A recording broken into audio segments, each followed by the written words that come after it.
All right, folks, the American Black Film Festival was last week in Miami. We were there, and of course, our crew had a chance to talk with Regina Hall, one of the stars of the romantic comedy Girls Trip, as well as director Malcolm Lee and producer Will Packer.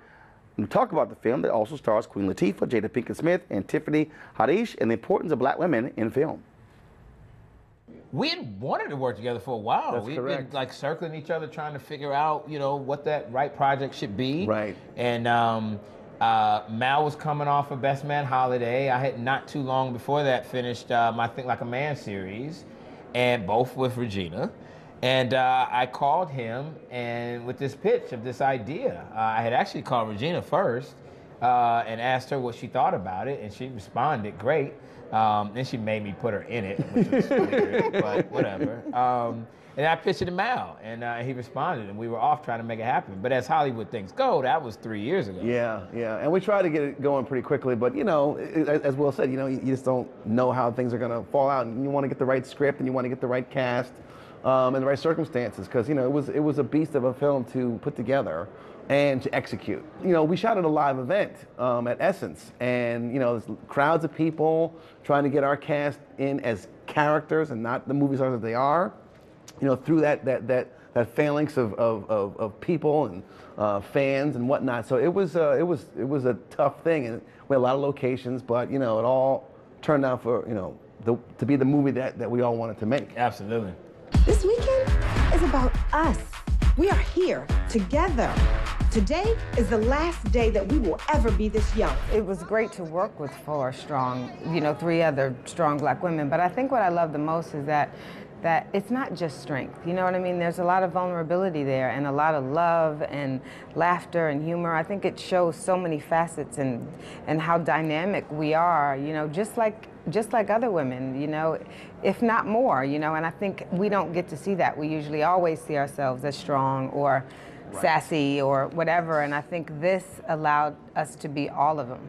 And show us as humans, you know what I mean? To really humanize the archetype of what the black woman is thought of. Like, this shows us as we are, and we embrace every aspect of being sexy and funny and vulnerable and smart and sexual, all of it. Yeah. It's funny. One of the first audiences I showed it to was my wife's book club, and I said, because if they're digging it, then I think I'm on the right track. They're a great kind of microcosm or test audience.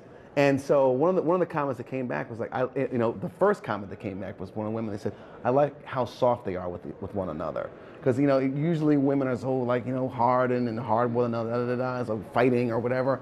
And that was the first kind of takeaway. And there was already lots of laughter already. So, but the first thing that they wanted to say was how genuine the relationship was and the love was. So that made me very, because when you're doing a comedy, you want it to be funny, obviously, but you want the heart to be there. You want, the relationships to feel real and authentic and have some kind of connectivity and real chemistry that shines through on the screen, and it definitely happens in this film. I have a connection with Essence, okay? I love me, my black women, and they are all at Essence. And so as a newly single man, I went down to the Essence Festival, and I actually met my wife there. So I have an affinity for the festival. I've seen it up close. I know that the stories that we're showing, that's real. These are the women that go down there, they're unashamed, and they behave however they want to behave, and then they go back to their lives. But this is their release. This is a weekend where they can go and be their true selves, whatever that means to them.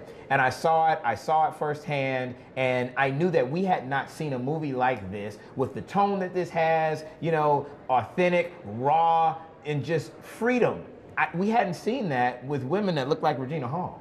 And so I thought there was an opportunity to do that. And now it was just about putting together a great team. And we had a great team to come together and do it. And Essence Magazine was great in supporting it. But I love the fact that you've got, the #1 magazine for black women. You've got black women at the helm of this, in terms of the actors. You had black women involved with the writing of the film.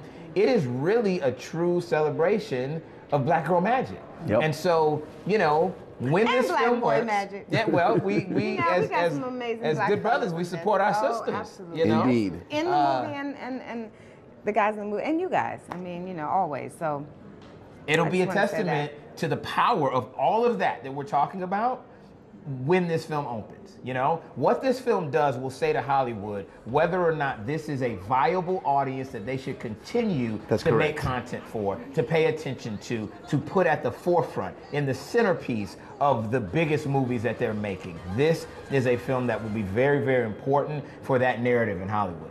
I want black women to feel celebratory about, you know, who they are and all that they are, and feel, I want them to feel like they saw that on screen and experienced that and walk away, you know, feeling so proud of that, you know, because I'm so proud of it, and I know we all are. We are so proud of what it is to be a black woman, and whoever sees it, male, white, black, it doesn't matter, you know, to celebrate that with that portion of our society, that portion of who we are in this, you know, unique makeup of diversity. You know, I'm really happy to be able to give young women and other grown women, whatever, images of themselves that reflect just all the dynamism that we are. So, you know, we hope people come out. I mean, I think we're set up to do good business. We hope, you know, it's an event, you know, and that's how people should feel about it. It's like, it's one of those things that you have to go see, and hopefully they do. I mean, but you know, it's going to be up to the audience to decide how much of a desire it is for them to go see it, and we know the desire is strong for black women to see themselves on screen, for anyone to see themselves on screen, and there's very few choices out there where you see full characters and characterizations of people of color, especially black women, on a big screen. And I think that, you know, like Will said, like, it's like, this is how black women see themselves in all aspects, when they're relaxing, when they're bonding, when they're fighting, when they're, you know, loving one another, when they're having, you know, debates with one another, when they're bonding. So, you know, we cover all those aspects, and we can throw a lot of funny in there too.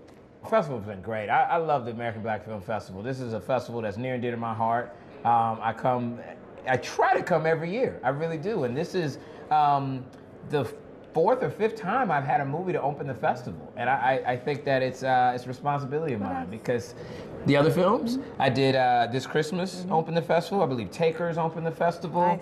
Nice. I think one of the things like a man's perhaps. Oh really? I love but that. yeah, I mean every time, you know, the schedule kind of lines up and I have a film that is appropriate to open at the festival, I try to do it. I reached out to Malcolm about it. He was in immediately, you know, because it was ultimately up to him with his film if he was willing to open it here, and really it's a type of premiere. It's the first time that we've had audiences that were not industry audiences see the final cut of the film. To be able to bring that back to a festival that's done so much for my career means the world. All right, tomorrow on NewsOne Now. So again, I wasn't there for that interview, so the three of them actually had something to say about that. Really? They're just gonna just score on the brother? He's not there? Y'all know I'm gonna pay all three of y'all back. I'm just letting y'all know. A peaceful protest turned deadly. 37-year-old black man was shot and killed by Baton Rouge police. Your hands are in the air, and you still get shot by the cops. Oh my God, please don't tell me he's dead. We're not gonna let hate define us. Race is a big part of this. If truly all lives matter, then all lives need to matter equally. What we require is action. What we require is accountability. We understand that black lives do matter, and we will keep focused on this issue. NewsOne Now, every weekday morning at 7 on TV1.